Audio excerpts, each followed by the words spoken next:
Hello everybody, this is Kyle of Church on a Budget PH, and in this video, I'm gonna show you how to set up your in-ears, no? Marami nagtatanong sa akin kung paano ba i-mix yung in-ears nyo, what are the fundamentals, paano ba maglagay ng click, ng MD mic na hindi naririnig sa house. So in this video, I'm gonna show you all of these things. So, check this video out.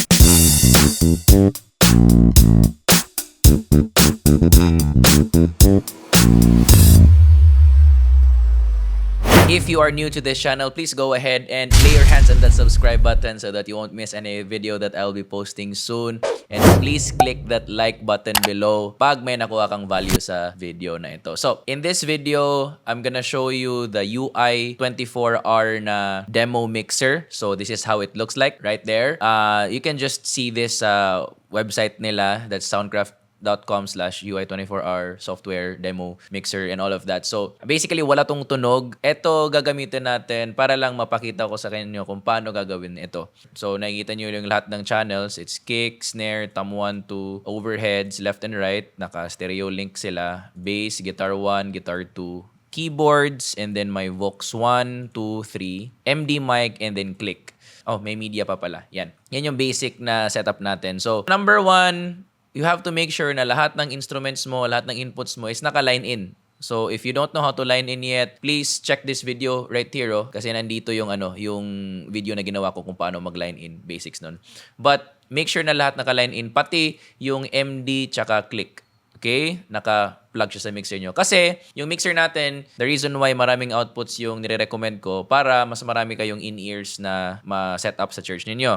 Now, outputs basically, dyan natin itatapon yung mga inputs na nandito sa mixer. So, etong lahat, we can actually route all of them sa kung saan mang output na gusto natin. Now, dito papasok si aux sends. That's why I would always recommend buy the mixers na maraming aux out. So, if you click this right here, itong aux send na area, you can see this. First of all, sali ko na din tong subwoofers. Kung may subwoofer kayo, I would really suggest na auxiliary out niyo siya ipa-plug, hindi dun sa main, kung kaya ng outputs niyo. Why? Para po mas malinis yung tunog ninyo. So, for subwoofer, we're clicking it here. Yung kick natin is naka-send siya sa sub. Okay? Yung snare, hindi. Right? Tom 1, naka-send. Tom 2, naka-send rin. Yun. Yung overheads, wag mong isend na sa subwoofer. Yung bass, naka-send. Yung guitar 1 and 2, hindi yan naka-send. So, mains lang yan. Yung keyboards, depende. Kung yung keyboard nyo is may synth bass siya and all of that, isend nyo. Pero most of the time, wala naman. So, wala siya. Vox 1, 2, 3, don't send it sa subwoofer ninyo. Okay. MD mic, okay. Dapat hindi siya nakasend dyan. Click, hindi rin. Media, dapat nakasend siya sa subwoofer.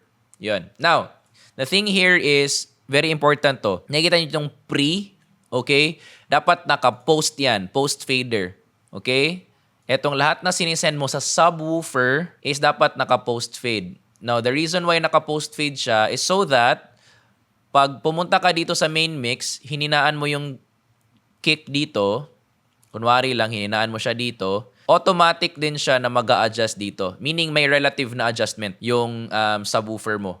Kasi pag naka-pre ito, kahit gaano mo siya i-adjust dito, i-off mo man siya dyan, lumalabas pa rin yan sa dito sa subwoofer mo kasi naka-pre-fader siya or before fader.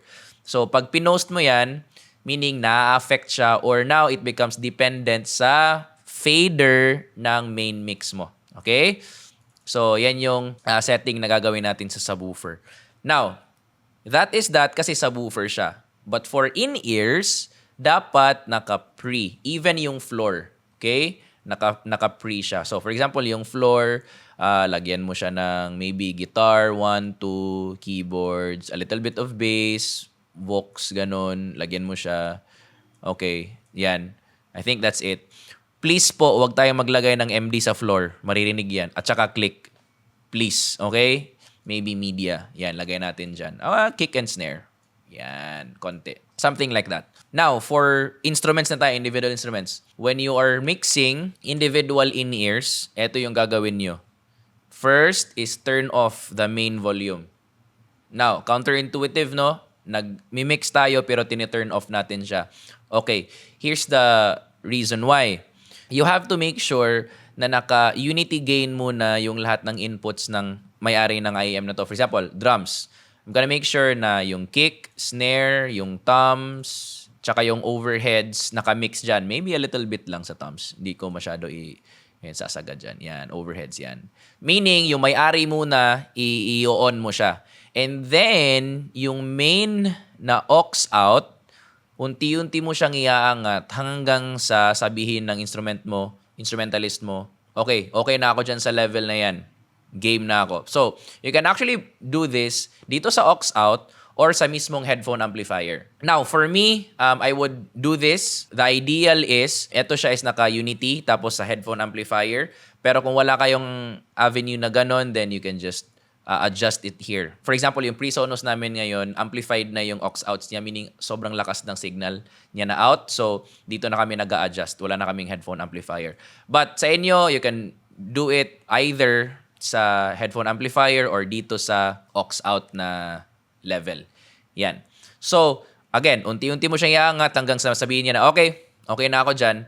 And then, for example, pag nandito siya, let's just say negative 8 dB. Yan yung parang sweet spot ng drummer niyo, meaning narinig niya yung sarili niya loud and clear. And then you begin to mix everything in. Yung bass, yung guitar, okay, guitar medyo hinaan natin konti, yung keyboard, and then yung vocals. And then dito na papasok yung MD at click. Okay? Naka-on si MD at click dito sa aux, pero naka-off siya sa main. And then yung click. And then maybe a little bit of media. Tapos siguro for me, ilalagay ko na post si media so that pag minute siya sa main mix or in-off siya doon, naka-off din siya dito. So, that's a feature na available dito sa Soundcraft. So, that's also one thing na you can do. And then, same din sa bass. Again, turn off muna ito. And then, turn on the bass. And then, slowly go up. Yan. Until, okay na yan. Okay na yung level. And then, slowly build the mix for your bassist. Okay. Guitar 1, guitar 2, keys, Vox 1, Vox 2, Vox 3. Okay. MD, click, and then media. Maybe post. Yan. Try natin sa guitar 1. Same thing. Guitar 1. Okay. Turn off muna to. Guitar 1 up. Unity gain, meaning 0. Walang dagdag, walang bawas. And then slowly go up. Up. Diyan lang. Okay. Comfortable na yan. And then slowly build your mix. Okay? Slowly build your mix. Hanggang sasabihin niyo, sakto, okay na yan. Okay, vocals pa, vocals 2 please, vocals 3. MD, bigyan mo ako MD. Okay, click, bigyan mo ako click. Okay, masyado malakas yung click, baba konti. And then media, and then naka-post siya. And so on and so forth, no? Guitar 2, same thing. Okay, baba konti, tapos angat hanggang level is good. And then angat, hanggang sa sabihin niya, okay, yun na yung gusto ko. Now, kinanggandahan sa in-ears kasi, custom yung in-ears mo. For example, si Guitar 2, gusto niya mataas yung vocals niya, Vox 3, ganun. Yung keyboards niya, okay, baba. MD, medyo maingay, ganun. And then media is naka-post. Yan. The good thing about in-ears is, independent yung mixes ninyo.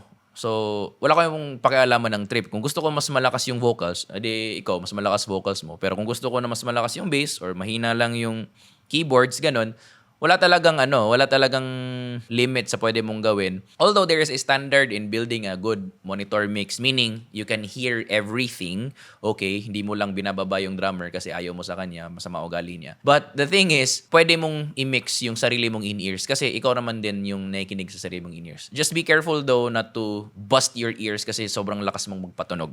Okay? So, just be careful. Tapusin natin tong keyboards.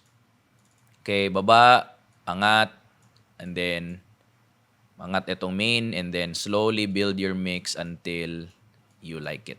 Okay? Guitar 1, guitar 2, Vox 1, Vox 2, Vox 3, and then MD, click, media, post.